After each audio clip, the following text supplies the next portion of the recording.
Lilo and Stitch. Doggone it, Stitch.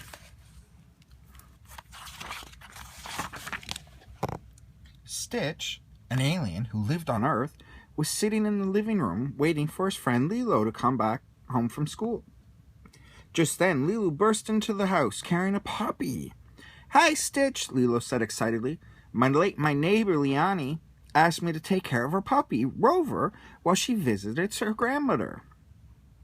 "Stitch wants to listen to music," Stitch says. "Not now," Lilo answered. "I have to take care of Rover." Stitch watched Lilo make a bed for Rover. He watched her scratch the dog's ears and rub his tummy. Stitch was bored. He wanted Lilo to play with him. "Can we listen to music now?" Stitch asked. "I want to teach Rover some new tricks," Lilo said. She showed the puppy how to roll over. Then she threw him a ball and gave him treats.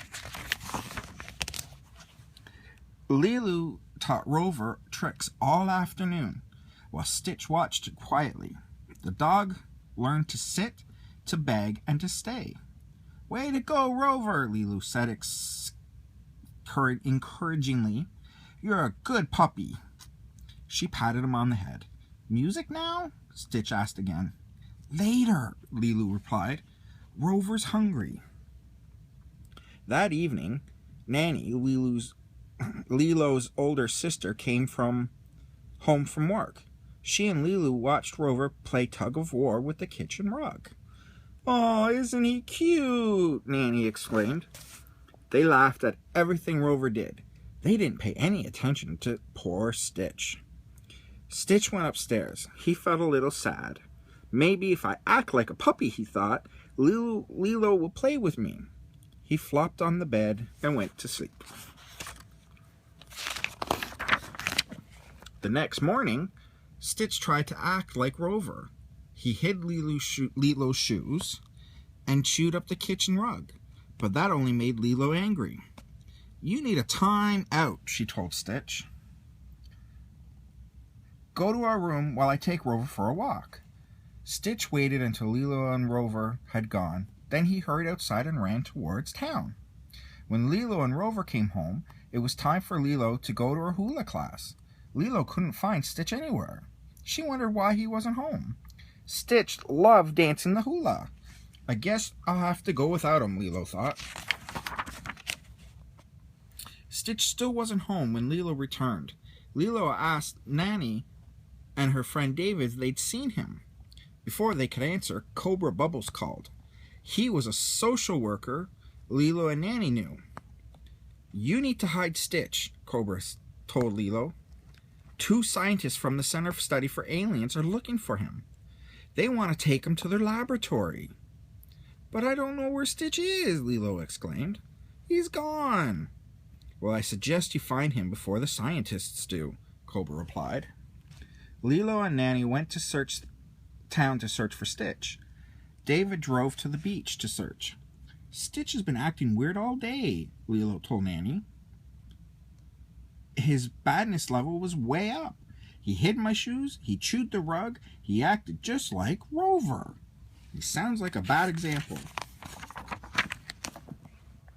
Suddenly, Lilo knew where Stitch had gone. Stitch probably thought I liked Rover better because he's a puppy. I bet Stitch went to the animal shelter to watch the puppies. She grabbed Nanny's hand and pulled her towards the shelter. When Lilo and Nanny arrived, Stitch was there. "Stitch learning to be cute like Puppy," he exclaimed when he saw them. "So Lilo liked him again." "Stitch, I like you just the way you are," Lilo answered. "Now let's go home." But when they started to leave, they saw two scientists coming towards them. "Nanny," Lilo cried, "we've got to do something." Nanny spotted two dust mops in the shelter closet. She tied the mops onto Stitch so he looked like a long-haired puppy. Lilo put a leash on Stitch, and they walked slowly out of the shelter and past the scientists. The scientists watched Stitch suspiciously. Just then, Cobra Bubbles and David drove up. "Hey, scientists," David called. "We just saw an alien heading out to sea. You'd better hurry if you want to catch it. Hop in and we'll take you there. The scientist jumped into the car, and Cobra Bubbles and David sped off to Stitch was safe. Lilo, Nanny, and Stitch went home, where Rover was waiting patiently. Stitch went over to the dog and pointed to his paw. "Stitch show you how to shake paw," the alien said. Lilo smiled. She was happy Stitch wanted to make friends with Rover, but now it was time for the puppy to go home. A few minutes later, David returned. Cobra said the scientists are heading out to sea to look for Stitch. He's safe for now. "And look what I found at the beach," he added. He lifted a kitten out of a bag and set her on the floor. The kitten began to explore the room. After a few minutes, David left to go to work. "How cute," Lilo said. Stitch watched everyone play with the kitten. Then the kitten spotted the alien and ran right for him. Stitch scooped her up and gave her a big hug. The kitten was soft and cuddly. She began to purr. Stitch found some string and began to play with the kitten. She darted this way and that, trying to grab the end as Stitch moved it around. Then the alien took the kitten outside. "Stitch teach you tricks now," he said. He taught the kitten to come when he called and to stay in one spot. Lilo watched from the window. "Stitch is really good at having a pet," she said. Nanny glanced outside. "Yes, he seems happy," she remarked after a while. After a while, it was time to eat. "Dinner," Lilo called. Instead of racing to the table as he usually did, Stitch got some food and fed the kitten first.